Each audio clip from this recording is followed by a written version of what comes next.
Episode number 13, lucky number 13, not unlucky number 13 of Just Beavin coming your way right now. The trade deadline looms. We'll get to that next week.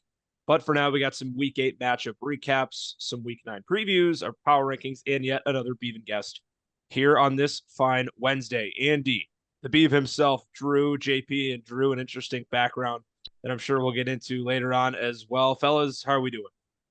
Good. Oh, not too bad. Just leave it at that. Tough weekend for us, tough Sunday for us, for JP as well for reasons within this league, and the three of us for our unfortunate fandom of the Chicago Bears. So we're gonna get into our recaps right now. I'm gonna waste no time, and right off the rip, I do believe we are gonna get into the matchup, what ended up being the matchup of the week based on scoring. And I got nothing to say. No words here. You can see the score right in front of you. Beaver against JP. And the reason for Drew's background 167, 164. Drew being the victor on this side, moving to 7-1. Just want to get your thoughts on the matchup and your takeaways. Yeah, obviously Caleb Williams and DJ Moore didn't perform as I wanted to, but I couldn't ask for a better performance from Laporta. He actually showed up this week. Jalen Hurts, shout out to him for dropping that 35 bomb. And I said in the last episode, I'm pretty sure I said for me to have a chance, I was have to have a good Jalen Hurts game. So I mean that he did that for me, and I'm happy to respond to that. So couldn't ask for anything better. So that's all I got. Oh, and I want to mention that when me and JP were watching that devastating Bears game, I did joke around with them that, hey, might want to go change your lineup and change the Zeke out for Mason. I heard Mason's dealing with an ankle injury. He's like, oh, you're lying, man. And you know what? It came back, bite him in the ass, and he was out the rest of the game. So, got anything to add, McGuire? Uh, just that this was an undeserved win for you. We hope we can run into your scrub team in the playoffs. Oh, here we go. I'm 5-3, and my combined margin of loss is 7.26. So I have 3 losses, and I fantasy football just sucks sometimes. I mean, there's no other way to sugarcoat that. Sometimes fantasy football, the luck's just not on your side. I mean, at one point I was projected like 184, and Drew was projected like 160, 167, and I thought I was going to run away and blow him out. And I think the worst part was watching as the Sunday night football game kicked off, was just watching my projected points get lower and lower as Jordan Mason got more inefficient. And then when he was announced out and my projection dropped below Drew's, that was the real kick in the crotch to take that loss. But it's we're 5-3. We're still the highest scoring team in the league, and it is what it is. I would have been really upset too if I would have lost on that Caleb Williams fumble. That was apparently his fault. It was Doug Kramer. That was Shout out to funny. our boy Shane Waldron. But anyways, that's all When I got. JP texted that in the group chat that the fumble got credited to you, I laughed, and I will feel bad. This is another one of those. I'm sure a lot of Bears fans had the feeling of we're good on Sunday before the curse. I even said I was with Zippy and Frank, and I looked at them and I was like, I laughed. I'm like, that's funny, but I'm like, I don't think it'll really affect how things turn out here. Like it's either way, it's going to be decided rather handily, but a tough way. And JP mentioned I was going to bring up that margin of defeat. You brought it up before we started hitting the record button. 164 points though, and I know you're probably sick of hearing this, JP. Though, let's get the positive takeaways out. Sounding a lot like Matt Eberflus when I asked that question. But what can you look at from this performance as you can hold your head up on it? You still are 5-3. I know it's not where you want to be, but Lamar Jackson and other guys, what above their projections? Any individual standouts that you really enjoyed?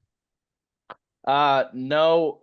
Yes, Marvin Harrison. They finally stopped running him on just verticals, and Drew Petzing finally has him running crossers and in breakers and stuff like that. Everything that he excelled at in college, that was great to see. I love the usage rate for Kareem Hunt, even though he is so inefficient. Every week, Andy Reid still just hands him the ball 18 plus times, and I absolutely love that. I'm a little worried, though, with Brian Thomas. They said he might miss 3 to 4 weeks, but then he came out and contradicted what was said by the coaches. So that's a little worrisome. But beyond that, we scored 164 points and lost. I mean, if I score 164 points in the playoffs and lose, that is what it is. I'm not going to be that upset. I mean, I would have beat more than half the league. Although this was, as we'll see later, this was an extremely high scoring week of fantasy football. I think we had 5 or 6 teams score 160 and above. So Yeah, no, most definitely. And like you mentioned, that's our first matchup, the big matchup, and another one here. And this guy, JP, a guy you also would have lost to with that 164. How about Matt, guys? 166 points. And we'll say this a lot when certain guys in the league take on tanking teams. It's not like Matt really needed this, big week, but hey, he'll definitely take it as a great sign.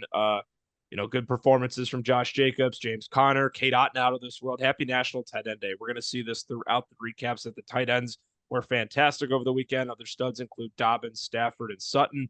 Guys, is Matt for real? This was an impressive performance over the weekend. Yeah, I made a comment the last time, our last show when we were talking about all this, and I said that Matt was projected the second or third highest points. I want to say he was projected the second highest points, and he ends up scoring 166. I can't even believe that he scores 166, but he loses Stephon Diggs for the season, and Amari Cooper. You hate to see that. They're only giving him, 2 targets, not what you want to see exactly. But I gotta side with the for realness. I'm liking Matt's team. Good old veterans and guys who just got traded, who I think will only get better as the season goes on with Cooper and Adams. But I think Matt's for real. He gets 5 booms from me. Yeah, I also agree. I've been telling you boys, I'm liking what the trades he's been making recently. I'm still impressed with James Conner. I thought his lack would go down in some way, but no, he's still performing at the RB1 still, and I like what I'm seeing from him. I'm still a little worried about Devontae Adams. I thought him going to the Jets back with his buddy Aaron Rodgers. Just I'm not seeing what I like there, but we'll see what happens. But Kate Otten at 35 points. I mean, who would have thought that day would come? So probably does help that Evans and Godwin are out for the year, so his production is probably going to go up. So, but yeah, that's all I got. And then for Dade's sake, I got nothing. I'd Just say it's keep a solid taking. week for Dade, all things considered. 90 plus for a team of his stature. Falls to 0-7. Good to see Tank Dell not lay an egg. Brock Purdy, another good game. And fellas, and we'll see this as we go along in the recaps. This could be the last thing we touch on here. Good chance that Dave's locked in the number one pick here in our draft this upcoming spring. Just thoughts and opinions on that.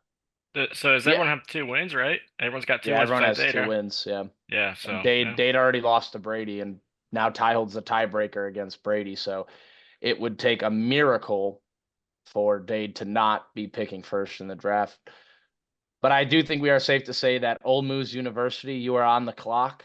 Ooh, already. So I think it's safe to say that. Good. I don't think that clip will be clipped and posted and turned into a meme 6 months from now. So Do you think Dade could potentially not tank 1 week and try to piss someone off and try to beat them?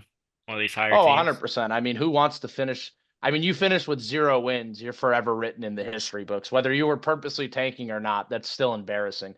The other thing that kind of bothers me, it personally just bothers me about tanking, is that there's a little section where you can go and look at like the total league history and see like your total overall record. And mine is I went 8-6 the first year and then 4-10 last year or whatever it was. And so my overall record will forever be hindered by that. If you go 0-14, you're stuck in that overall record. I mean, it just looks horrible for you. Anytime anyone goes to check on that. So, I mean, not that 1-13 is any better, but it's much better than going 0-14 and having the worst record in the history of the league. So Do you guys think he gets one? I do. Well, the problem I is think so too. he's already played Dade, or I mean Brady. If I was Dade, I would actually go ahead and just beat Ty. I would too. Yeah. Yeah. I would too. But we shall wait and see. That's the big news in terms of the draft front. It's a long ways away, but we're definitely looking forward to that. As we move on, another high score. How about this, guys? Luke Bigsby's Bandits. Clayton Bigsby has done it again. 174 points in a blowout victory over the mighty Polacks, guys. And you look at it immediately. We always go to Luke's top three. Josh Allen, a solid game. Bijan Robinson, a fantastic game. Brees Hall didn't crack 10 points. He did this from other guys within his roster. And JP, we'll start with you here. Another week of posting just dominant offensive performances from Luke's team. He's even at 4-4. Yeah, I think getting Lad McConkey, as you guys know, I was a big Lad McConkey guy. I mean, I drafted him, and then I ended up trading him. But Lad's a stud. And I think a lot of people slept on Lad. I remember some comments Zippy made after the Justin Jefferson trade where Ty got Lad McConkey. I just remember Zippy saying some mean things about my boy Lad. But yeah, no, it's good to see for Luke. His glorious king, Darius Slayton, played great. Tony Pollard, with there's no touchdowns, still getting 15 points. Things you love to see. Zach Ertz, I think now is sitting at like the tight end 7. Okay, 9. I was close enough. There's a good guess though. But I mean, 3 straight weeks killing his projections. Those are things you like to see. And of course, I lost the game. Oh, nope, we're still good. But it's just good to see for Luke. I remember Drew saying that he needed to blow it up, and me and you sticking by his side. And it's good to see your take come to fruition. Drew, I hope you feel like an idiot telling Luke to blow it up because he's now scored 163 straight weeks. There you go. I guess we'll get your thoughts too, Beaver, but I want to talk about this with Cam's team. 110, good week for Baker Mayfield. It's nice to see Ricky Pearsall getting involved in the Niner offense, and CeeDee Lamb, 40 points against San Fran. And that brings to my question, guys, is it time for him to move off CeeDee Lamb? I want to get the thoughts there. Beav, you can lead us off here. I go back and forth because I say yes and no, but I say no for this reason. He's got 3 first-round picks this year coming up, and if he makes the right picks, I think he can adjust his squad coming back in and coming back in next year. I think he's a 6 or 7 seed if he drafts the right guys in the draft. So I would say no as of now. Because if you look at his team with Wandale, I know me and him have had his differences with Wandale and Laporta, but hey, he's performing at a good rate. Seeing last year he wasn't that good. But he still's got B-Rob. I do like him in the backfield. And he's got Big Pat. Not that I'm saying that he's a good tight end, but I mean he's a filler. So no, I would say I'd keep on the CD. Okay, JP, you agree with that thought there? Yeah, I agree with that. As any good manager would say, unless the right package comes, you hold on to him. But I 100% agree with everything Drew said. The 6 or 7 seed is really screaming at him. I thought I dropped this. I had CeeDee Lamb in a redraft league, and I still lost by 15. So that was a rough week in a redraft league. But yeah, no, I agree with everything that Drew just said about it. So. And this is what I did want to add was that this is why Cam went out and traded for Baker and dumped off Geno, was because Cam wanted to feel comfortable going into next year, having a quarterback who was going to be in the same situation. No one really knows what's going to happen with Geno. He's technically got 1 more year after this on his contract, but he easily could be trade bait so the Seahawks can move up in the draft to maybe get someone like Shadur or Milrow. I don't know what's going on over there. I don't think anyone does, but the way Baker's playing, I mean, I think he's quarterback 4 or 5 right now. Yeah, 2, even better. Yeah. So that's why Cam went out and made that move, and I agree with Drew that he could be looking at the 6 or 7 seed if he makes the right picks. There you go. Big victory for Luke. Drew, you got anything else to add before we move on here? No, I'm just excited to like what JP is saying. I'm just excited to see what Cam does with those picks because we kind of know this QB class is kind of rough, and he kind of needs a QB. I know he's got Baker, but it's always nice to have a second one. So be nice to see what he does. But I'm excited for him. And there you have it. Through 3 matchups already. As we continue to look here at week 8, we head to myself with the IR Marty Daniels, 31-point victory over Jack. Beaver and JP, I want to start with you guys. I always like to kind of finish out my recaps. Drew, just your overall thoughts. It was a good week for Jack, I will say, all things considered. Tough week for Nick Chubb and against a pretty good Ravens defensive front. Definitely the Drake May injury in his super flex did not help. D-Hop limited in his Chiefs debut. But I kind of want to get your guys' take first, if we can start with you, Beaver. Yeah, I mean, Jack's got to be happy that T-Law's coming alive, and especially Mark Andrews. I mean, back-to-back weeks, Andrews, I think, put up at least 12 plus. I could be wrong, but Josh Downs, too. I mean, he's playing well. I mean, his team's coming together, but as you see, if you guys check our Insta page, Terry McLaurin is no longer on Jack's team anymore. He just traded him away for, I believe, a second and a fourth. Good move by Bauer. I don't know what you guys think. I love the move.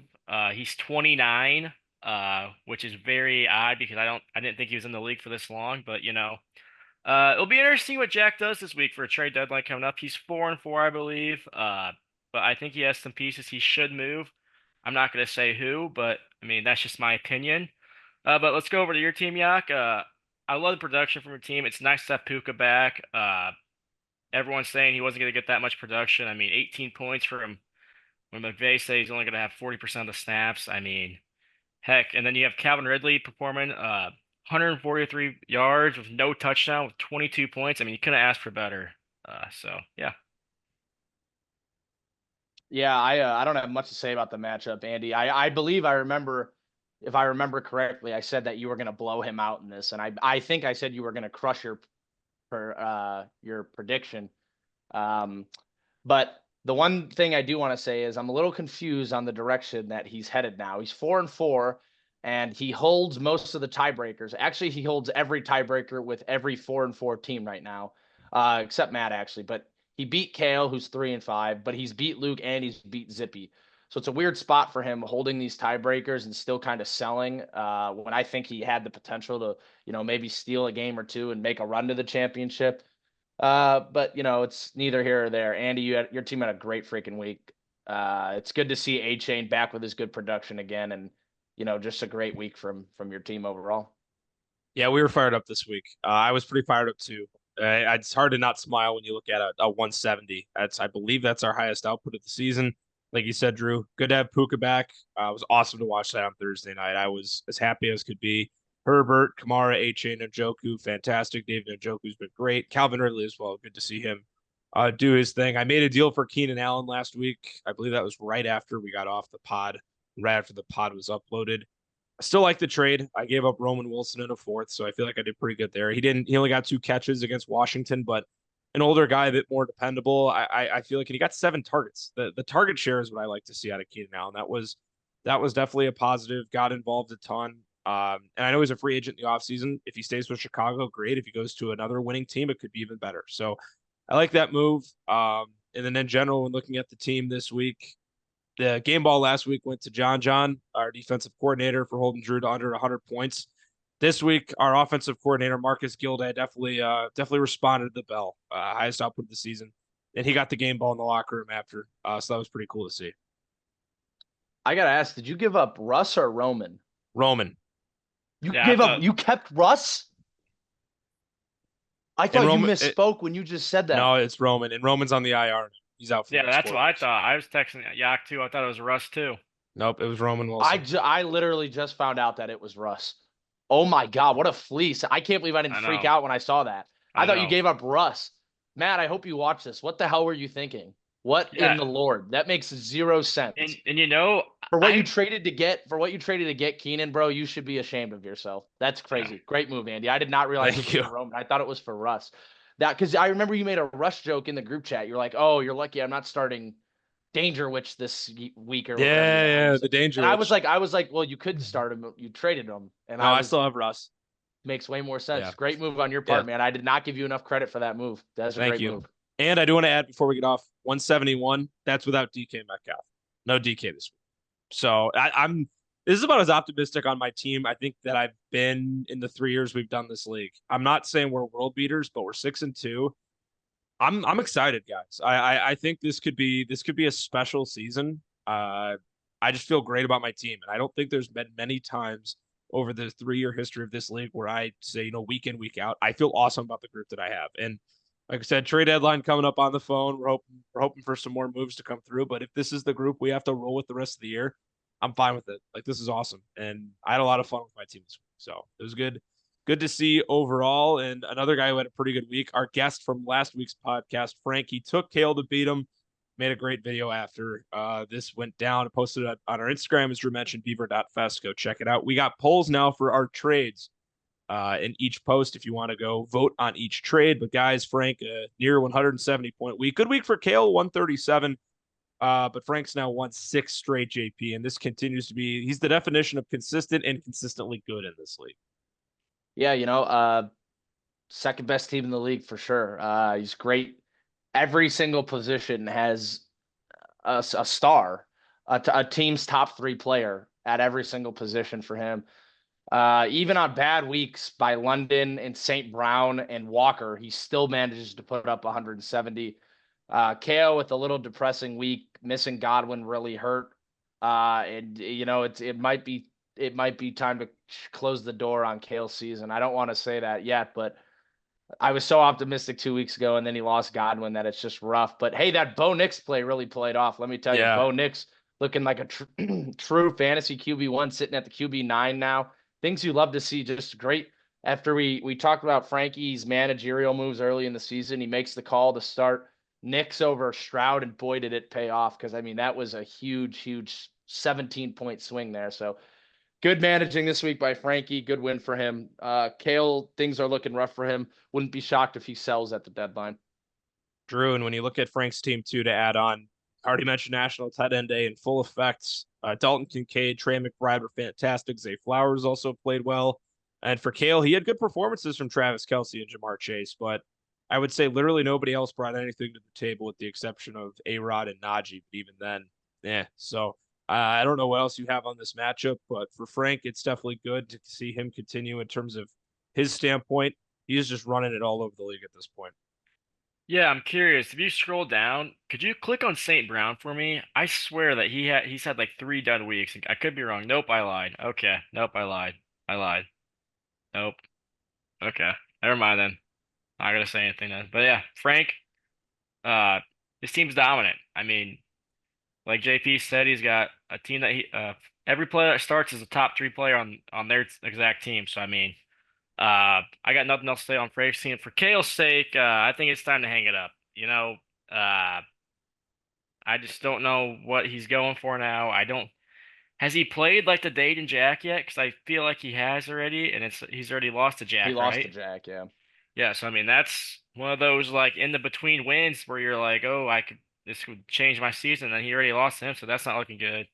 Uh, I will say that for how good Najee's been playing in recent years, I mean, it might be time to give him up. I mean, he's been playing pretty good in that shaky offense. I mean, but yeah, other than that, I don't know. But we all know trades. We all know Kale's trade prices, so probably won't get anything done. So let's leave it at that. There you have it. We got two more matchups before we sign off, or maybe one more. I don't know. I may have lost count, but this is one we definitely have. And tough loss for JP with drill things considered. But guys, we've had a lot of these, or not a lot. We've had a good amount of these type of losses this year, where it's a less than 1 point differential. JP's been on the side of it at least once, if not twice. Cam Boyer, the Moondang Maulers, defeating Hello, I'm Mr. Frog and Jake Sapporo. Guys, so much to unpack here. For Cam Boyer, it was almost the Jordan Love injury that completely sunk him. Christian Kirk got hurt. Jalen Waddle didn't perform how he needed to. Joe Mixon continues to be awesome. Tyrone Tracy ends up being the savior on Monday Night Football for Cam. When you look at it for Jake J. Daniels, the play that shall not be named or talked about, had a solid game. George Kittle carried him. Had duds though from Pittman and Lockett, but they still handled business in the way that they needed to. DeAndre Swift as well showing why he's important to this operation. Drew, I want to start with you here.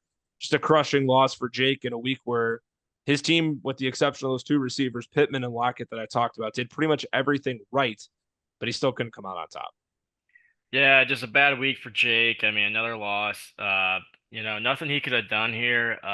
It's sad to see the lack of production from Pittman. I just thought he'd have a better year than what he's been doing. Especially Josh Downs taking all his targets, I feel like.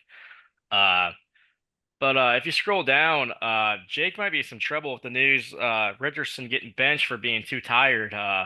He's got Jameis now, I know, but if one more quarterback gets hurt after that trade deadline, he might be in some trouble. I know. I know he's 4-4. I know he's not looking towards that, but yeah, and then on Cam's side, I want to mention too, good win by him this week. He's got to be happy with the production of Tyrone Tracy. We can say that, well, he's got concussion this week, but we can say when he comes back, he's definitely got that spot over Singletary now in that offense. Uh, Jalen Waddle, though, I want to talk with you boys. Is he concerning now? Like, I know we had this discussion last week, but like, is it time to say like we're worried about him? I would say so. I would 100% say so. I Yeah. mean, I haven't seen him score over 15 points this year, correct? Or am I lying? This could be an 0 for 2 take for the Beeve this week. Oh, first week. Yep, 0 for 2 take for the Beeve. But after week 1, he's looked terrible. Mm-hmm. And he had his quarterback back last week. I mean, I don't know. Is it McDaniels? Is it him? I don't know. But I mean, for Cam, I'd be a little worried with him. But yeah, Yeah. that's all I got. Oh, that's tough for sure. And when you talk about those performances, JP, someone who's experienced it this season firsthand, these tight losses, it's never fun on Jake's side. The Tyrone Tracy Monday Night Football slight edge that sealed the deal for Cam. And this is a big breaking point for both sides. When you look at it by the numbers, if Jake ends up winning this, both teams are 5-3. Instead, we're sitting here with one team at 6-2 and Jake at 4-4. And you mentioned how tight it is now with all the 4-4 teams in this league. This could be a match that both of these guys look back on and say, "Oh, thank God I got that one." If you're Cam Boyer and you're Jake, if you miss it out by a game, this is always one that's going to haunt you the rest of the season. Yeah, fully agree. I thought when Kittle scored that touchdown on Sunday Night Football that was going to be the nail in the coffin for Boyer. A 23-point outburst from Tyrone Tracy. I definitely did not expect going up against that Pittsburgh defense. I expected him to get the 16 to 18 carry volume, but 145 yards was not on my bingo card. But that's just the way the cookie crumbles sometimes. And unfortunately for Jake, he was on the bad side of it this time. Congrats to Cam on a huge win. That almost all but locks up the fact that he's probably going to win the South now. He's got 2-win gap on everyone. So that'll definitely be something to keep an eye on as we get closer and closer to the playoffs. But I think Cam has all but won the South at this point. I Yeah, do want to playoffs. mention. Oh, my bad, Yak. I I was just just saying, wanted to mention. yeah. No, go ahead. I just wanted to mention real quick that he did this without he forgot to start Kyron and Aaron Jones this week. Looked like it was the But right play. it was the right play, but I know Jake's probably got to be mad about that because Aaron Jones had a stinker of a week, and then Kyron still at 22. But I mean, Yeah. but yeah, I just want to say that. But that's all I want to add. Thank you, Beef. Appreciate that. Yeah, Sorry. playoffs right around the corner. It's exciting. It's an exciting time of year, and it's an exciting time in this podcast right now as we get to our Beavin guest, Brady, joining the panel here. We get to recap his matchup with Ty this past week. Drew's going to hit him with some questions, have a week 9 recap or preview, I should say, for Brady coming in as well. Don't go anywhere. Stay locked in right here on the Just Beavin podcast. It's the Beavin guest segment, everyone's favorite segment of the show, right here on Just Beavin. Brady joining us, Brady O'Donnell, one of the newest members of Beaverfest, one of the 3 expansion members. And Brady, before we get into your Week 8 matchup with Ty, we preview your Week 9 matchup with Kale, and Drew hits you with a bunch of fun questions. Just wanted to have you talk about your experience in the league so far. We've had the other 2 expansion managers on. We get you on here this week, and what it's been like joining quite the group of gentlemen, quite the group of lads, and what we take to be. This isn't just fantasy football for us. This is a completely different type of lifestyle. So just want to get your thoughts on being a part of the league so far. Yeah, so far so good. I've had a great time. I decided to start with the rebuild, not try to win like some other expansion members. But some people are tough to trade with, but I think I'm learning, and yeah, so far so good. Is That's a great observation. Is one of the guys that's tough to trade with in this call right now and has a big picture of my face right behind him. He may or may not be. Yep. Okay. I gotta ask then. This leads me to my only question for the most part. Did you happen to vote for Drew when that poll was given to the league? I did vote for Drew. Yep. I want to redo that poll. I actually want to. Well, this time you might end up with all the votes, so I'm not sure that'll work in your favor. I don't think so. I think Kale would get him. I think Kale or Jack would get him. No, I'm not even joking. I'll put money on this. If I'll put money on this. Okay. Okay. What about it? What's your I will not prediction? give. No, I'm gonna lose this because everyone's gonna watch me like, oh. Yeah, I was gonna say, I'm No, gonna put money on it. You're Yeah, putting never money on mind, it. Now never we're mind. winning free money right there. Never mind. All right, And there then you go. Frank will Beaver. probably make a video out of it. So yeah. So there you have Yeah, it. Right. Frank, the without directly saying it, he's the second member of our social media team with all the stuff that he puts together. But yeah, right here it is, Brady. Your matchup this past week against Ty. We keep saying it obviously doesn't help that he didn't have a quarterback to play. And we will say the 50.95 points is a new record for the lowest points put out in a game. We know obviously, like in terms of trying to win, you're going for the rebuild route, so you're not disappointed that you lost this matchup, but just want to get your overall takeaways from this battle against Ty. Yeah, it's a big matchup for seeding coming up with Dade, the presumable number one overall pick. This is for the 2 and 3. The only quarterback I did have was Jameis Winston, and I traded him before this week. Great So move. yeah, kind of just putting together a little team for hopefully get that 2 seed or second pick. I just remember us talking earlier, and you said you didn't want the second overall pick because you didn't want to collect the money. So I'm curious what changed your mind. Was Cam Crook that convincing? No, he thinks he was, but he really wasn't. He was just about That's the exact answer I wanted to hear. yeah. That's right. That's something that always goes under the radar with the second pick. JP had to do it this past year, collecting the money. Not like it's that big of a deal. It's just kind of more of a pain. I would It's just a think that pain. yeah, it's like, I mean, we won't disclose the buy-in, but it's a decent, it's not your typical $25 fantasy league. Like we pay a decent amount to play. And yeah, it's just a lot of money to handle. And it's not like it's a 2 or 3 week. I mean, you're handling it for quite a while. So Almost a year. yeah. Yeah, it's a lot just to keep track of. JP and Drew, if we want to talk on Ty side, Kyle Pitts was awesome. And so was Adam Troutman. That's why I put in my prep. Adam Troutman, question mark, question mark. What? 21 and a half points on National Tight End Day. I guess everyone was just feasting. And Cedric Tillman as well, who you will see in our preview, no longer a member of Ty's team. He's with JP now. Guys, 2 wins for Ty. Do we think this is the ceiling for him this season? No, I bet he gets 3 and ends up with the 4th overall pick. Not going to explain how I think that's going to happen or what I've heard on the rumor mill, but I'm pretty confident Ty's getting his 3rd win and is going to end up with the 4th overall pick, which is why I felt much better relinquishing his 2nd round pick back to him, because I think he'll get bumped down to 4. So I think Ty will eventually get that 3rd overall win, and that'll be his cap there. All right. Yeah, I agree. I think he's gonna get one more win. And I think he's gonna beat Dade this week, so I'll tell you that right now. So if JP thinks he's to get another win, I think he's got another 4 wins then.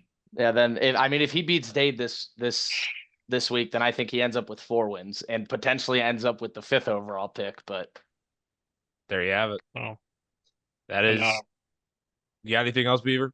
no, I got He's got nothing. He's got nothing. That's week 8 for you, Brady. We can go to week 9 now. Your matchup with Kale. And obviously, you continue to mention it. You're putting yourself in a position for a team to have the 2nd, 3rd pick. So obviously, winning's not on the table. But you do get a quarterback this week. You're supposed to get Derek Carr back, or at least so we hope. The plan is for him to play. I guess not necessarily. We know, and you're going to give your picks, and I'm assuming you're going to take Kale to win. That would be my guess, unless you're picking yourself in an upset. Derek Carr's. I think he's gonna have a good week against Carolina. Tyrone Tracy. I think he's concussed. Singletary might have a great game. With that being said, I'm going to take Kale by 65. Okay, there you go. So that's your pick. But I want to look at, when you're looking at your team, who are you really looking for? Are there any matchups you really like? Just, it's one of those moral victories, right? You want to see your young guys progress as a part of the rebuild. Which guys are you looking at for this week? Yeah, obviously, Keon Coleman. He's the last couple weeks he's done really well, and pretty hot on the trade market recently. Tucker Kraft. He's a young tight end for my future. Looking for him as well. But Drew, did you reach out about Keon Coleman? no comment. Okay. Short and sweet from the Beaver. That's usually not how this works on the show. Usually Drew's got a lot to say. Fellas, we guess we could preview the rest. And I do actually know, before we preview the rest, Brady, I want to get your thoughts.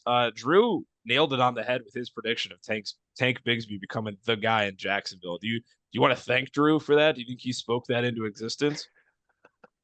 Drew gets no credit. See, this is what I'm talking about, guys. Anytime I say something, it just doesn't matter. No, Drew, that's the one thing you've hit on all year.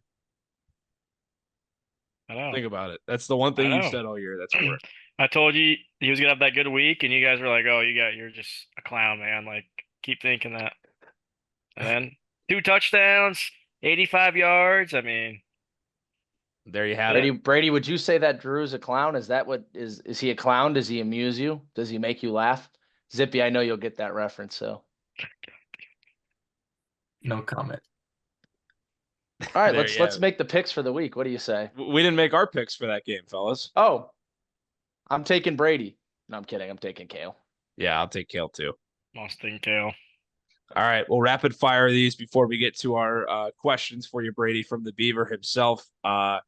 And I guess we'll start up top. Benjamin Haggerty, JP taking on Jack this week. Brady, I already wrote myself in for your picks, so if you change it, I'm going to be a little upset. Okay. Yeah. I think JP's he had a rough week last week. Narrow victory again. Sorry, but I think he's gonna step it up this week again. There you go. Luke taking on myself this week. And what should be another. We have quite a few of these like that are going to be really good high scoring matchups here in week 9. But Luke, the Bigsby's Bandits against the IR. I have Luke's first, so therefore I'll be rooting for the IR here and Marty Daniels. Let's go. Let's go. Let's go. That makes all the sense. And our matchup of the year, Ole Moose taking on Fats Domino. Ty defeated you last week, Brady. Do you think he gets win number 3 here, or does Dade get his first win of the season? I think Ty, it says he's projected to lose here, but I think Ty wins here. I think Brock Purdy's on a bye this week, which will help Dade out. Yeah, Dade does not have a quarterback. He does not have a quarterback. I'm still thinking Dade's winning, though. Me too. That's all the chaos. Even though it doesn't matter, Dade's essentially locked in the number 1 pick, so you're going to go with Ty there. We already went over the matchup between you and Kale. Drew and Frankie. Chewbacca chews a lot. Colorado Buffalo's another really good matchup on paper this week. I think Drew's luck runs out here, and I think the Buffaloes take him by 30. Wow. Bad take there, man. Bad take. Go out defeat for the Beaver. You got him falling to 7-2. 2 key 4 and 4 teams here. Hello, I'm Mr. Frog, Jake Sapparo, Manziel Mafia, and another one of your fellow new expansion members in Matt. I'm gonna take the Frog here. I think he also had some rough couple weeks, and I think he comes out on the top of this. I'm sure Matt will have nothing to say in the group chat about that tomorrow. Yeah. And last but certainly not least, what we've claimed as the Thug Shake Bull, the Battle of the Cams, Cam Boyer, Cam Crook. What are we thinking here? I mean, there really isn't much to analyze when you look at the percentage. Not at all. I think Cam might have got his, Cam Crook might have gotten his last win of the season there already. So you don't think he'll win one more? Maybe potentially. Well, maybe one more, but I Maybe think one more. 5 will probably be as best as you get. There you have it. Brady's picks are locked in. You're looking to tie Cam Crook, actually. He's the only guest we've had on the panel that's gone 6-1. Every other guest has gone 5-2 or worse. So without further ado. Well, I'll tell you right now, he's at least going 6-1 because I'm beating Frank. So there you go. I love the confidence, Drew. Absolutely love it. So we've gone through everything else. It sets the stage for the main course here. Drew, the floor is yours. Your questions, sir. All right, Brady, thanks for hopping on the show with us today. This is a segment with the Beav himself, rapid fire questions. So here we go. All right, question 1, Brady. Explain all your sports team and why you like them. I know it's all over the place, but tell us who you like. Well, for football, I'm a Kansas City Chiefs fan, and I became a Chiefs fan from Jamal Charles in my first ever fantasy team back in the day. Along with also with Brady Quinn, quarterback back in the day. JP, there you go. Baseball, I'm a Chicago Cubs fan just from my dad's always been a Cubs fan, so I was born and raised a Cubs fan. And college, I'm also a Bulls and Blackhawks, just Yeah. And then college, I'm a North Carolina Tar Heels fan. Just So let me touch up on that for you. So what's your opinion on your Tar Heels this year for basketball? It's gonna be different without Baycott in his 12th year, but I'm excited to see what we got from RJ Davis coming back for his 8th year. I like it. All right, third question. If you were to give it a 10-second head start in a swimming pool, do you think you could beat Michael Phelps in a race? Absolutely not. 10 seconds, bro? You don't think you could beat him? No. He's like the best swimmer ever. Drew. 10 seconds. You don't think Drew, you do you beat him? Drew, I think if I gave you a 10-second head start, I think I could beat you. We had this with Cam, and Cam beat you. No, I beat Cam. All right, I definitely would be able to beat you. What about 15? What about 15 seconds? I still think I'd beat you. No, I'm talking about. All right, 20 seconds on Michael Phelps. You think you can beat him? Michael Phelps would beat me, I think. In 20 seconds. Yes. Actually, I don't know. No, probably not. Actually, 20 seconds would be a huge gap to close in a pool. 10 seconds though, he's definitely beating me. All right, let me ask you this then. if you can't swim, Brady. Well, this isn't my segment. Let's go back to Brady. This is my segment. This is why I'm asking Brady questions. This is my segment. You asked JP a question. No, I didn't ask him a question. I was referring back to you. Whatever. You know what? Fourth question. Yeah, put your head in your head. Yeah, keep doing that. Keep me going. Whatever. Back to question 4. What's your go-to drink at the bar, Brady? Like, you're only alive for one more hour of your life, and you have to have that certain. So morbid. I don't know why he added this part of the question. Can I ask what bar we're at? Whatever your favorite. Let's say Tracks. Here we go. Tracks. Well, I was gonna say if we were at Cellar, I'd ask what the liquor of the month is, because that's usually a jumbo of whatever they got there. That's valid. It's valid. But, Tracks, probably whatever's cheapest, because that is fucking expensive. What about Hanger? Never been, never will. Good. That's a Good good decision. answer. Good decision. Great answer. And we're gonna cap it off right here. Common answer on our Beavin Guest segment. Who would you say your frenemy in this league is? And JP, you can add your segment to this too. Yeah, like who would you say is your biggest adversary? You know, if you had to pick one.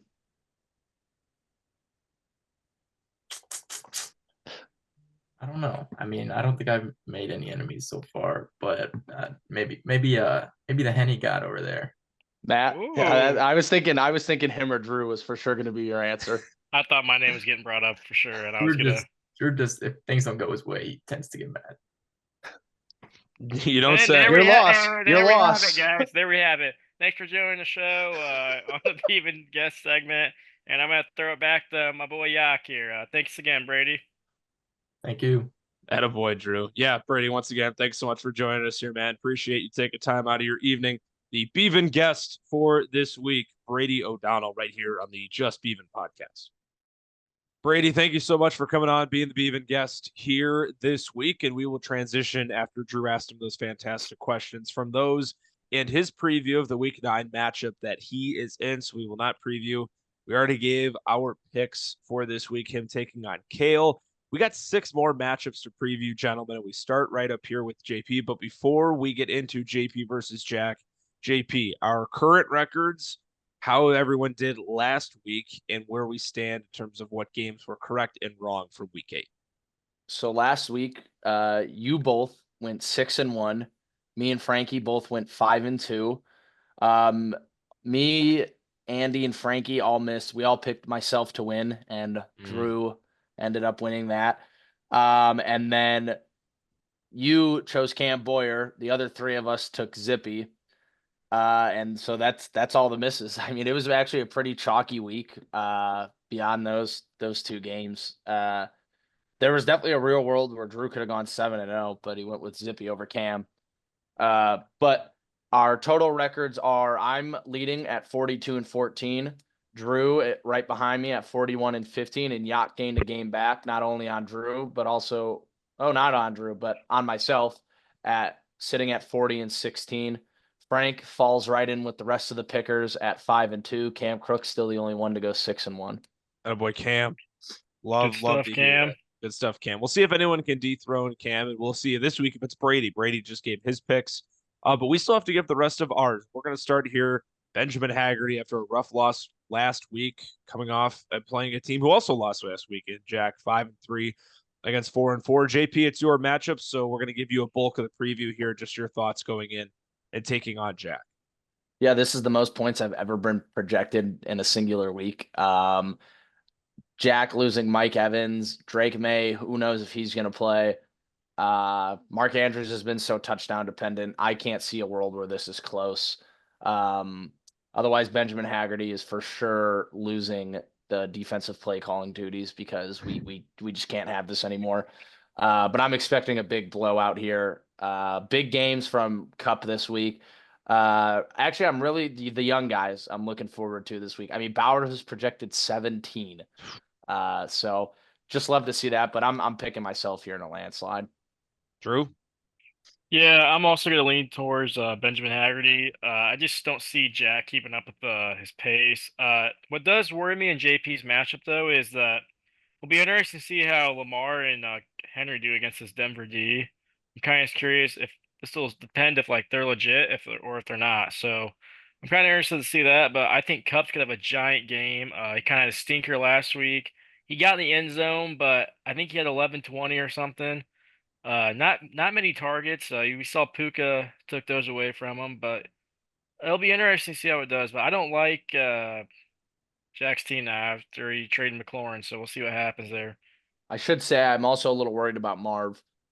But seeing how Terry McLaurin just exposed Tyreek Stevenson, It's all hopefully they right. line up Marv opposite of Jalen. It's all right. Tyreek Stevenson will probably do jumping jacks in front of him. Hey, get open, maybe. No kidding. Yeah, I'll echo what you guys say. I mean, the projections speak for themselves, but just in general, JP's team is going to be extremely pissed off this week. Obviously, not literally, but just like the figurative side of what we like to joke about. Tough loss last week, just accumulating with the other two tough losses on the season. I don't see a world where JP's team is 5-4. And yeah, the matchups, the talent level doesn't even compare. So I'm taking JP in a landslide. I think he'll overshoot, and I think Jack will go under his projection this week. That's what we like to hear. We're gonna go double on it. So yeah, JP will sweep the panel. Okay. I'm gonna make one more prediction here. I think D Hop's gonna go under his projection too. I don't think he's gonna have a good game. You don't think he's settled in yet? No, It's gonna I take him a don't. little bit more. Okay, I think it's gonna take one more week. fair enough. Fair enough. Fair enough. So that's our first matchup, and another one should be a good one here. And similar, I'll start because it's me and Luke. Exactly the same point JV said. I just made a trade, so we'll talk about that a little bit in terms of how my lineup looks. This is the most points I've ever been projected in a matchup either. It's no 157, but I see 148 and I smile a little bit. And that once again doesn't have DK Metcalf in there right now due to injuries. But Luke's a good opponent. His offense has been the best in the league. And yeah, that is the trade I just made. If you look, Tank Dell giving Cole Kmet in a 2025 second, that being Jack's second this year, in exchange for Dell and Dade's fourth, doing some trade action with Spanky. And Tank Dell's already in the lineup Thursday night, so get to have a reason to watch that game tomorrow on Halloween. I just like the depth that I'm bringing a lot more. I got 5 healthy receivers when they're around that I can count on with Puka, DK, Tank Dell, Calvin Ridley, Keenan Allen. Not necessarily all count on at the same level, but I just like my room better. Had a tight end I can give in Komet. I still have Njoku and Ferguson, so I'm thrilled about that as well. But looking at this matchup with Luke, it's not going to be easy. And this is why I know the back half of my regular season schedule, I got Luke, I got JP still, I got Jake, I got Frank again. It's not going to be easy. And I know that. So I'm happy that I've gone 6-2 in my first 8. That's really allowed me some flexibility. Obviously, still want to try and win every week. I pick myself because that's just how things roll here. But it's not I'm comfortably picking myself. I think this will be a shootout, and I could definitely see Luke win. It's not a foregone conclusion. I'm not picking myself confidently. I'm just picking myself because that's what I do. Yeah, I go back and forth on this. Personally, I think this is the matchup of the week. Uh, I know myself. We'll get to that matchup later. I'm playing Frank. But I think this is typically the matchup of the week. You mean you got a shootout going here. You got Luke's three-headed goat going at it. He's got very reasonable matchups for him going up. I do not like Brees Hall going up to Houston just because my takes. I don't like Thursday night football games. But I'm gonna do it. I'm gonna go upset of the week. Bop bop bop bop. And I'm gonna take Luke here, baby. I'm gonna take Luke. Sorry, Yak. That's okay because we got that sound that sound clip out of it. That's hey okay, Beaver. JP. I'm taking Andy here. Was going through the matchups, and I actually like a lot of Luke's matchups. Allen always carves Miami. Bijan's probably going to run all over Dallas. But then we get down to the wide receivers, and I get a little worried. Lad going up against Denzel. Oh, actually, Denzel Ward's hurt again, so not Denzel Ward, but he's going up against is it Martin Emerson over there, who's also good. Mooney over there. Yeah, he's their safety though. Mooney, I just don't like. Something about wide receivers twos.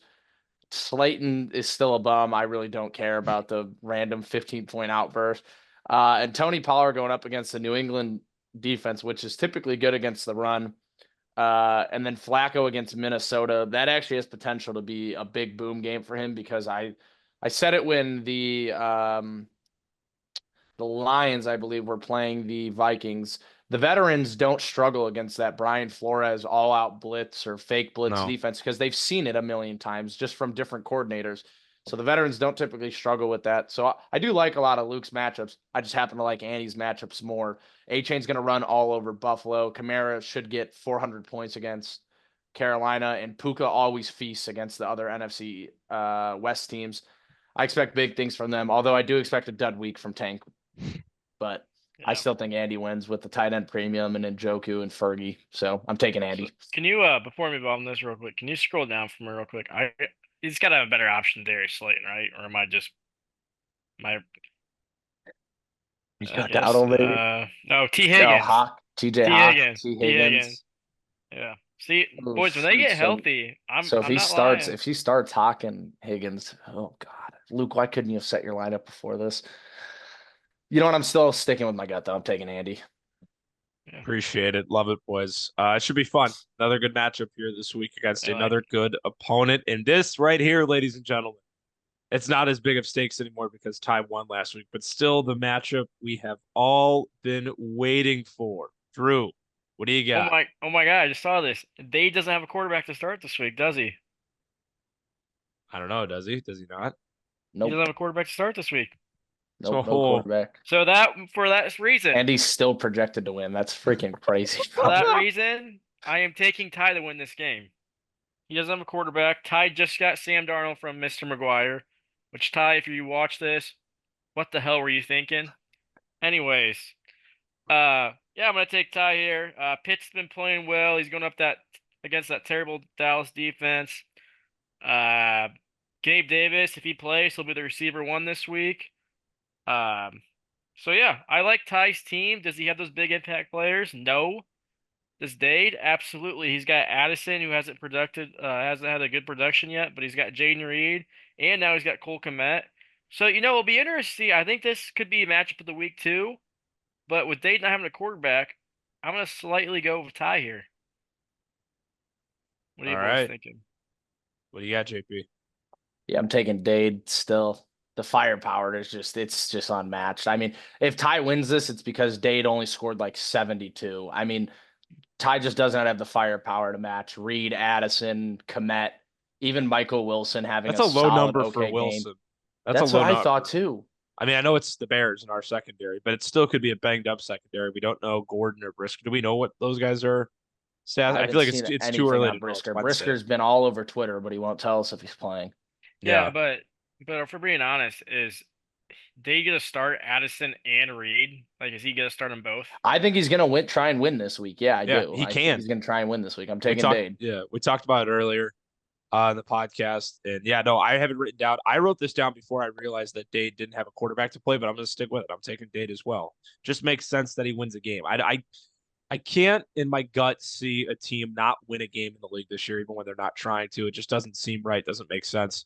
I'm going to side with Spanky this week. He'll get his first and only win of the season. This one should be a rather easy one to predict. Kale against Brady. Oh, no, we're not doing Kale versus Brady because we already did that one. Let's go to one that might be a little bit more fun to talk about. No offense to that matchup, but we kind of already went through that, what it's going to look like. Beaver, floor is yours. You got Frank this week. I can't say much because we all know Frank is going to come in here, edit some stuff, and make a meme out of it. But I can't wait to see the meme he makes for you. Same. I'm actually excited too. If it happens, it happens. But I'm taking myself. I like my match this week. Jalen Hurts playing Jacksonville. That defense is so bad. Expect him to do big things again this week. Chuba Hubbard's going to run all over the New Orleans defense. Because Xavier Worthy, expect big things. That game's going to be a shootout. Dobbs, that's a coin flip. Laporta, with Jameson Williams out, now he's going through gun allegations in the backseat of his car. Heck, I'm kind of I mean, that sounds. I can't word that. Bad wording. That's terrible that happened to him. But for my sake, it's an upside for Laporta because he's getting more receptions, more targets, just because he's out. Just so. It's one way to look at it, Drew. But anyways, my main focus here on this matchup here is Caleb Williams has got to show up. He's got to show up this week.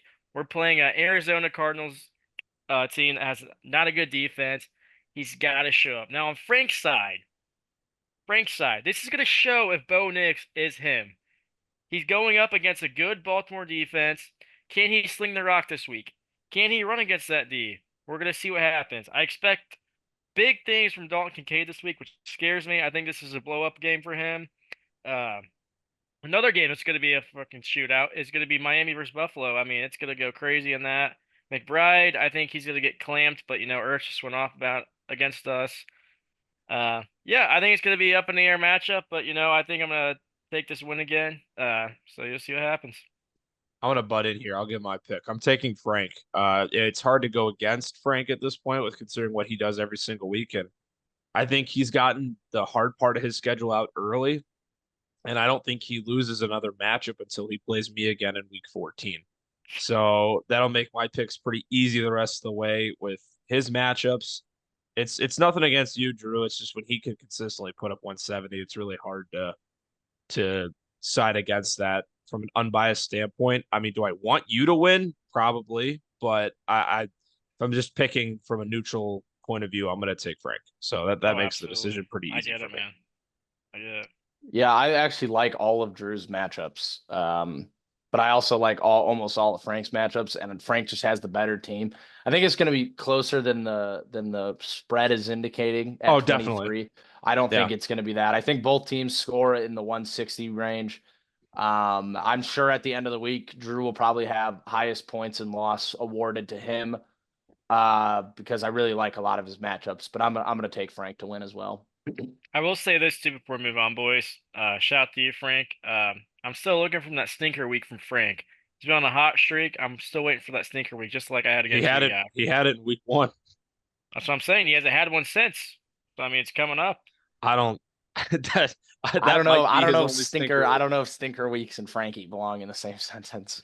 Yeah, no, I not quite sure on that one. But fellas, how about this matchup? This is my personal matchup of the week. And because of that, JP, I'll let you start. Jake against Matt. Hello, I'm Mr. Frog, Manziel Mafia. It's a less than 10-point spread here between these two, both 4-4 teams. This is a pivotal matchup for each guy in this fight. Yeah, if it's your matchup of the week, JP, I'll give you the floor. As my peers have given me the title of Kornacki in this league, I really look for the matchups that make the playoffs interesting. And when we get to that portion of the year, that's my favorite time to really talk about things. But as Andy just kind of led with, the implications on the playoffs that this matchup is going to have. I mean, this right now is possibly the difference between having to play Frankie in the first round or having to play Cam Boyer, which, that's a double-edged sword, but one side's a little less sharper than the other. And I really think that when we get to the end of the year, both teams will look back on this, which whoever is playing, possibly Frankie, possibly me, possibly Drew, compared to Cam Boyer, will be like, wow, this is one, that we wish we could have back. And I'm going to take Zippy to win this. I love Matt's team, but something about the bust potential just has it written all over. Sutton against Baltimore, Cooper against Miami. There's no way Otten's doing what he just did. I just can't foresee that happening again, especially against Kansas City. That defense is probably going to eat that Buccaneers line alive. I don't know what to make of Adams. There's just so much bust potential on Matt. I think his ceiling is actually higher this week, but the bust potential just worries me so much. I'm going to take Zippy, which I guess is as Drew, can you give me that noise again? Which one? The upset noise. My upset of the week. I'm taking Zippy. There you go. Drew, where are you leaning here? Sorry. I've been hanging out with Chewbacca too much. I'm sorry, guys. He's been giving me the insight on his gun he uses, so my bad. But back on here, God, a lot of good matchups this week, boys. I'm not gonna lie. A lot of good matchups. It'll be interesting to see what it does. I expect big things from DeAndre Swift this week. If you can scroll down for me some. DeAndre Swift and James Conner should have a good week. We'll see what happens. I'm starting to lean. I was leaning towards Matt, but again, I told you, I don't know what to think about Devontae Adams right now. Is he a good ball player? Absolutely, but they can't give him the ball. I don't know what is happening. I just don't know. I do like Jacoby Myers' matchup this week. Oh. And that's the other thing that concerns me about Zippy's team. He's starting Will Disley at tight end this week. That's the one thing that scares me. And congrats, you've been going crazy. Woohoo. But it's Will Disley. That guy's on the the jump in and jump out. So Yeah. but yeah, that's all I got. I got Matt this week. I think he's gonna have a good week, and but I will say what the thing that concerns me about Matt this week, I still think he pulls out a little short. I think he's not gonna cover. I think it's gonna be, what's the spread on this game? 6. 6. I Six. think he's gonna win by like 3 or 4. I'm gonna keep it a buck with y'all. Think he's gonna win by 3 or 4, and it's gonna be honest. It's gonna depend on Devontae Adams and Mark Cooper's production. If they don't play well, he loses by 20 plus. Just gonna keep it a buck with you. If they don't score at least 15 plus this week, he's donezo. And that's his whole season, really. Just like we talked about Luke earlier in the year. If his 300 goat doesn't go off, his team's just a big doom. So I mean, just really have to have high praise on these veterans for Matt, for his team to succeed. Yeah, I'm torn on this one, and we'll talk about it in the power rankings. I put Jake above Matt because I preach consistency with Jake, and that's obviously not there as much with Matt. But I also need to make up some ground, and I can't keep picking the same game as JP. Otherwise, there will be no ground that is made up. So I'm going to take Matt, and that contradicts what I think about these two because I think Jake's the more consistent team. But this isn't necessarily I'm picking this because I think it's going to happen. I need this to happen. And I think also just in terms of the sake of playoff hopes, this would be more chaos. It would create a more difficult path for Jake, which we know when it comes down time to consistency, that's where things are going to get a bit more important. So yeah, I'm gonna side with Matt in this one, not necessarily because I think he's gonna win. I'm just gonna side with him because I need to make up the ground. Our last matchup here of week 9. Guys, it's the Cam Off, the Thug Shake Bowl, as we are proclaiming it. And unfortunately, I just saw the projections now. I mean, we're going to talk about this in a minute. This is going to be close. It's one of the 4 teams we'll talk about in our power rankings that isn't going for it against a top 5 team in the league. It's Cam Boyer is going to win this match. I think he smashes his projection or comes pretty close to it. And I think the projections are pretty online. I think Cam Boyer wins by 50, 60 points. Yeah, I agree with that, and I think a thug shake would be much closer than this actual matchup. It'd probably be more entertaining too, but I'm also gonna take Cam Boyer. JP, who would win the Thug Shake between Cam Boyer and Cam Crook? My heart says Cam Crook, but my brain, I mean, if you see Cam Boyer, I mean that guy can shake the thugs. So Boyer in the thug shake and the thug shake bowl.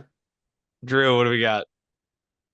I'm gonna keep it short here. Cam Krug, I love you, but this isn't gonna be close. I don't think he wants it to be close. Also, we should note the projections aren't close because he's got Damian Pierce right now starting in his RB2 slot. Correct. I don't think he's got anyone else. Oh, Dearness Johnson. Dearness Johnson. Yeah. But yeah, I don't think it's gonna be close. I think Mudong Maulers. Mudang. Mudang. Well, there you go, guys. I messed up pronunciation again, so there you go, guys. Yeah, I think Thicky Cam's gonna win this week, and he's gonna win that shake off too. So there you have it. Before we get to our power rankings, JP, if you are able to recap who picked who in each matchup before we advance to the last part of our show here today. Yep. So in the matchup of me versus Jack, we all sided with me. In the matchup of Luke versus Andy, Andy and myself took Andy. Drew, you took Luke. In the matchup of Ty versus Spanky, Drew took Ty. Me and Andy took Dade. In the matchup of Drew versus Frankie, Drew, you took yourself. Me and Andy took Frank. In the matchup of Matt versus Zippy, you two took Matt. I took Zippy. And in the Thug Shake Bowl, we all took Cam Boyer, not only to win the bowl, but to win the shake. God damn, we'll have to see if we can get the Thug Shake at some point, whether it's on the podcast or we get it on the Instagram. I know Zippy has been adamant about a big time advocate for the Thug Shake. Yeah, bro, boys, I'm not gonna lie, I might be in a big hole after this week. My players I picked and then boom. So there you go. We'll see what happens. It'll be interesting to look at next week. We will get to the final part of our show right now. It's the power rankings for week 9 here on Just Beat. Ending the show like we always do here with our week 9 power rankings. Hard to believe it is week 9 already, and a whole bunch of movement you see on the movement side of your screen. The green and red, a whole lot of it here this week. Fellas, obviously we go through this together, but JP gets the floor. This is his project that he gets to put together every week based on the rankings of us three, and a lot of differences in the middle, but a lot of leaping up top as well, JP. Yeah, Frank's sticking at one, as many expected, many expect. Beav jumping me though after beating me. We all, I guess, consensusly agreed that Drew was the second best team in the league, although it took every fiber in me to not rank myself above Drew, even though he did beat me. Andy putting me at 4, giving himself some love, well-deserved love after putting up 170, putting himself at 3, and not only that, but jumping up 2 spots. I think it was funny. I believe in our last show, we talked about how Cam versus Zippy was going to result in one going up and one going down. But the reality was we dropped both of them anyway. So regardless of the outcome, they both got screwed in that regard. But Drew, I just kind of wanted to hear from you. You have Luke ranked the highest after saying you wanted him to sell the farm. So I kind of wanted to hear what you had to say in regards of Luke. Yeah, I mean, shout out to him. Was not expecting these performances the last 3 weeks. He's had 150 plus 3 weeks in a row now. So I mean, I had to give him some praise. So yeah, that's all I got. I mean, his team's showing out, and I'm liking the feedback. So yeah. Andy, you had Matt ranked the lowest at 8, and maybe it's an overreaction on my part, but I had Matt at 6 and Zippy at 8, and we had that flipped. So I just kind of want to hear why we talked about earlier in the show if Matt was for real or not, but you didn't really give your own take on that. So I kind of want to hear what you got to say right now. See, I think he is, but when in doubt with that, it's hard to not put Luke lower than that based on what he's done, and we've been singing his praises the last few weeks. And with Jake, that's a tough loss to come off, and I know that's kind of contradicting because I put me above you, even though you're 5-3 and Jake's 4-4. But I believe Jake's team and your team too, JP, obviously, is better than what the record shows. And for Matt, he's been putting together more consistent weeks, but the 166, I don't think, what is his next highest week compared to that? I could be totally blanking off what he's done in the season, but he may have one other week above 140, and I could be totally wrong. I could sound like a complete moron right now. But oh no, he had that one week with Frank where he put up like 148. Either way, he's had a couple of those, but I just think Jake's team's been more consistent in terms of scoring and production. And you kind of know what to expect out of Jake a bit more. Where I feel like with Matt, he's got some weeks where he's near the 140s and some weeks where he's near the 110s. Just go with the consistency factor as well. And in terms of the schedule and who he's competing against, I just see Jake as a more realistic playoff team than Matt. So I think that's kind of why my rankings show that, why we each have them potentially flipped in this spot. Yeah, and that's a perfectly good explanation. And I do want to preface that I did make these rankings prior to finding out that Matt traded for Roman Wilson and not Russell Wilson, which I will admittedly say did play a little part in my decision. I'm not even sure if Matt knows that he traded for Roman Wilson because I'm a bit concerned knowing that he just did Roman Wilson in a 4th for Keenan. I'm actually mind boggled by that. Hey, it's pretty weird to have two guys with the same first initial and last name from the same team. I didn't really think about that until I traded. I'm like, oh, I had 2 R. Wilsons from the Steelers on this on both on my team. So that is kind of I funny. really am curious because I could have sworn Matt said after the trade, he said something along the lines of like he had to get a quarterback. Like I swear, Matt, I'm not even sure. I might have to text Matt when we finish this up, and I don't think he knows if he has Roman or Russell Wilson. I'm gonna be so honest. I mean, we were going through the trade negotiations. We were talking other young receivers, and I threw out the name Roman Wilson, and he said that was good. God, so I think he knows what he did, but it's still kind of funny to think. Yeah, it could be something that easily gets confused. Both same initial, same last name from the same team. It is kind of funny how that works. But yeah, no, but on the move, and you guys will find out. We're recording this out of order, just how things work. Sorry to break the news to everyone. That is actually happens in terms of how we cut it up. I did just make another trade that'll be reflected in our preview, and I'm sure more trades. JP made a trade earlier today. We get to see that in the preview as well. That's the part of the season, right? This is trade deadline week or leading up to it early next week. You're going to see a lot of moves. Once again, our Instagram page, beaver.fest, go give that a look. But yeah, no, trades are flying, and that was one of them. It's interesting. I think it's hilarious that you're just finding this out now that we're recording. The trade was made like 5 days ago. I know. I don't know. I just remember Matt making a comment about like, oh, when I face Kale, both my quarterbacks are going to be on a bye, so I had to go get one. Like immediately after that trade. And so I just assumed it was for Russ. I don't know.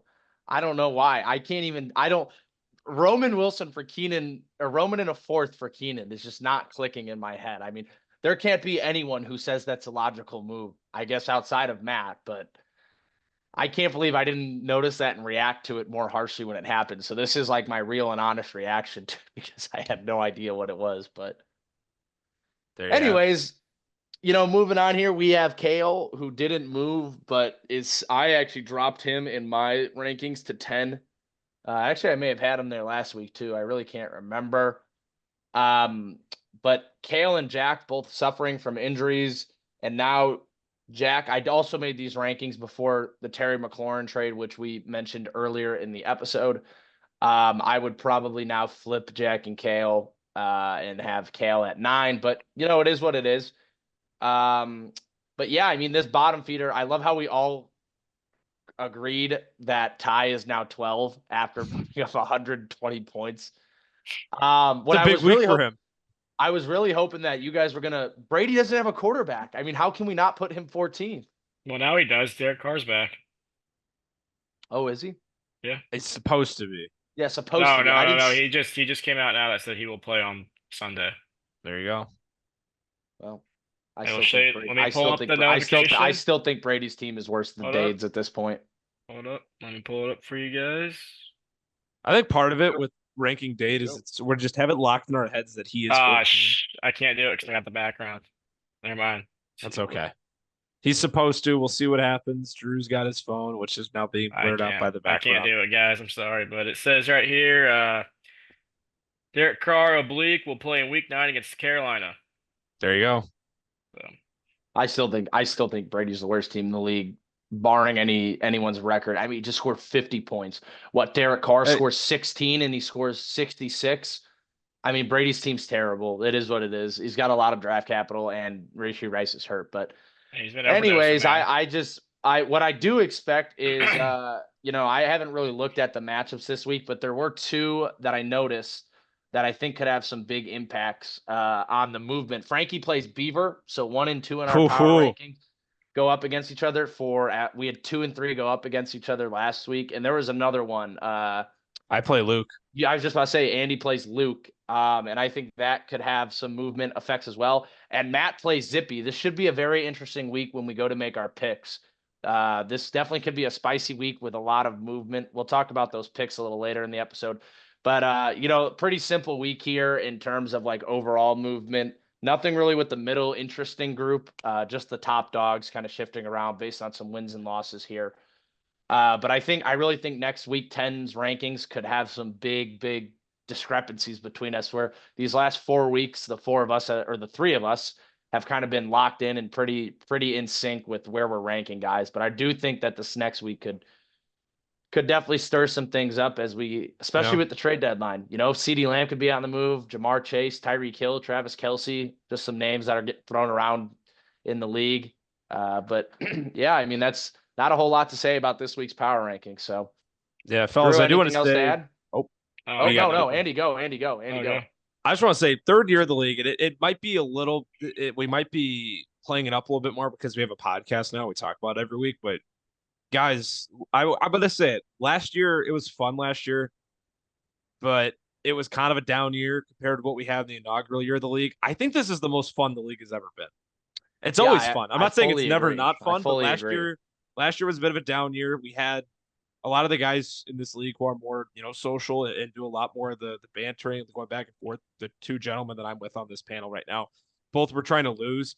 And yeah, we had 12 guys last year. And I want to say it was 6 and 6. Half the people weren't trying to win last year, which is fine. That's how you go after it. Last year's draft was really good on paper, but we have a lot more. I mean, you really look at it's the bottom 4. Our consensus, like Cam came on and said no. Brady saying similar things, understanding his role as an expansion team. Ty and Dade aren't in it either. unless I'm missing something, the top 10 are all going. And this league is competitive, and it's been a lot of fun. I'm enjoying it this year. Not just obviously, it's nice when you're 6-2 when you're a winning team, but me aside, just like looking at all these other matchups, like we've had some really good matchups this year. This has been a really good year for this league, and yeah, I wanted to make that point. Want to get your guys' opinion. I think this is the most fun the league's ever been. No, I fully agree with that, actually. There's been a lot. It hasn't been full chalk, I think is something. And I've fallen victim to that. I mean, I lost to Brady. We have the guy Right. ranked 13th, and he scored 150 on my head.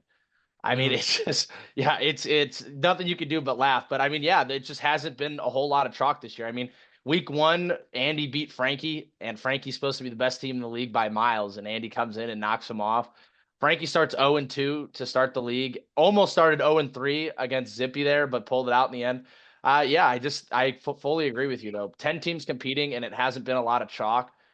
With some good surprises in there, like Jack and Matt. I definitely think it has been the most enjoyable season, and maybe because I feel like I have a shot to win the championship this year. But I do think that the competitiveness of the league is at a height right now that I don't know if we'll ever see again in the future. But it is good to see 10 teams going for it this year. Drew, what are your Yeah, thoughts? I do agree. I think this is the best year yet, and hopefully every year gets better. That's what we aim for. But you know, I'm hoping there's one year where no one tanks. I'm hoping that everyone just goes for it. So, but yeah, I agree with what you said, Yak. I think everyone in the top 10 still competing besides them Yeah. bottom 4. So. And I think we can only really say before we sign off here, with 10 in and there's 7 playoff spots. I think I'm not going to try and jinx anything or say anything about that, but I would say I feel pretty good saying the top 5 in our rankings here are going to be in the playoffs. Spots 6 through 10, those are 5 teams competing for 2 spots. I Yeah, love that. I love that. I think that's awesome. I mean, I don't know what you think, JP, but that's been kind of what I've been able to wrap my brain around is I think top 5 are good. And then, yeah, 6 through 10, that's 5 teams for 2 spots. Yeah, no, I fully agree with everything you're saying. And what I find really funny is like a month ago we had Zippy was a part of that top 5, and you were a part of that 6 through 10. And I mean, at 6-2 now with a 2-game lead. Have you played Zippy yet in the head-to-head? That can end No, up being a my crucial schedule is matchup. slammed at the end of the year. I think it goes. My last 3 games are you, Jake, and then Frank, or it's either Oh Jake, yeah, you, or Jesus, Frank. It's tough. that is a rough. God, yikes. Yeah, that is rough. I'm winning when I need to now. That's all. It's just got to build it ahead. Yeah, now. and grabbing that first game on Frank is huge. So Yeah, no, it's going to be a fun stretch. Trade deadline coming up. Exciting things to conclude this season as we get into the playoffs. Guys, thanks so much for tuning in. A great episode this week. Thanks to Brady, our Beavin Guest, for coming on, joining the show. We got a lot more exciting action next week. Don't go anywhere. Stay tuned. Stay locked in. Subscribe, like, comment. Go follow us on Instagram, Beaver_Fest. Another episode in the books here at the Just Beavin podcast.